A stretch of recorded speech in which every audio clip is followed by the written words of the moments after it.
I'm Tianna Madison, a 2-time Olympian, a 3-time Olympic gold medalist, and I'm a mother.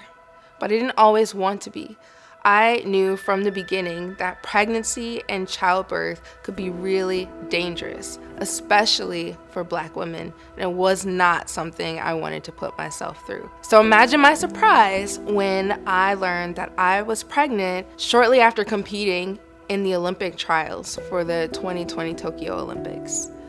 A lot went through me and my partner's mind at the time. Is this something that we want to do? Is this something that we want to go through? We decided that we would, but that came with a lot of preparation because I knew the challenges that I would face in the healthcare system. For example, when reaching out to my OBGYN for the very first time, after getting my name and my age, she wanted to schedule my C-section before ever even meeting me. That was alarming to me because I knew then that it wasn't about me as a unique individual. At that point, my partner and I had very real, hard conversations about what to expect. We put together my advance directives and my will, knowing that the worst case scenario was likely to happen. To some, it may seem like an overreaction to create a will after learning you're pregnant. But that was a very real fear of mine. My 2016 4x100 meter relay team, 3 of the 4 women on that team either almost died or did die in childbirth. So around 26 weeks pregnant, and my body does something strange that I never felt before. I didn't really think that it was a serious thing until I got out of the shower, dried off, and there was a lot of blood on my towel. I walked to my partner and said, we have to go to the emergency room. And we grabbed my hospital bag, which included my advance directive and my will, and made our way to the hospital. Before that, my partner and I had a conversation about who to save, should it come down to me or the baby. And although that was a really difficult conversation to have, it helped that we were on the same page and that he was empowered to be an advocate in case of a nightmare situation. Unfortunately, we did face exactly that situation. Upon check-in at the hospital, we learned that I was 4 to 6 centimeters dilated already, but the baby was only 26 weeks and his lungs had not yet developed. The doctor told me, best case scenario is if you could stay pregnant. The athlete in me said, whoa, I can stay pregnant? Imagine, I didn't even want to be pregnant, but now all I want in the world is to stay pregnant. It was a crazy scenario for me.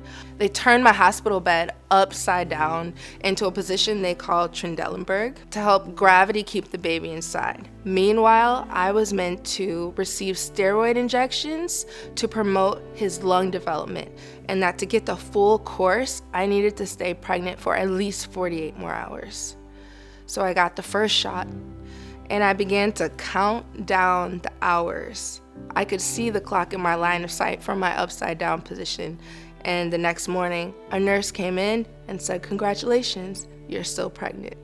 And I remember thinking, great, just 12 more hours to go for the next shot.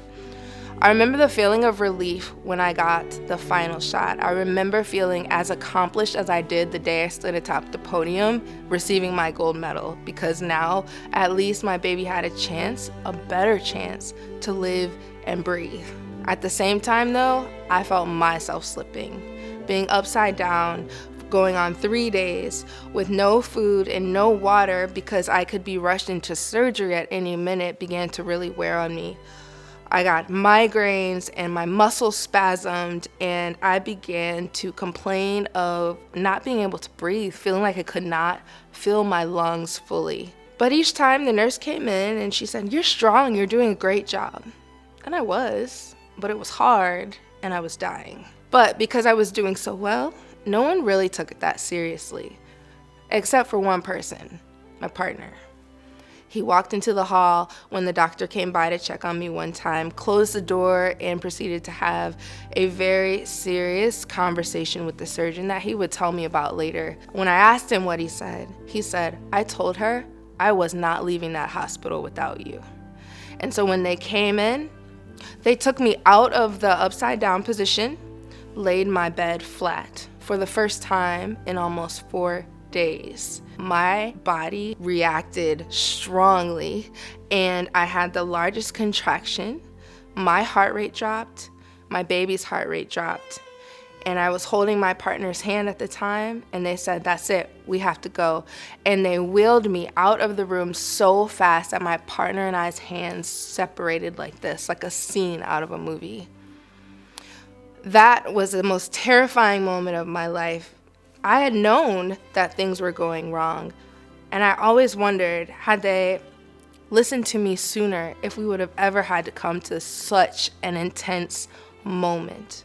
Well, within 30 minutes, I met my son for the first time. He was rushed to the NICU, and I was rushed to recovery. And I'm grateful that we're both here to share this story with other families. But one thing that I really want people to understand is that knowledge is not enough. It's okay to go into a situation knowing fully, but please be prepared. Go to your appointments with someone.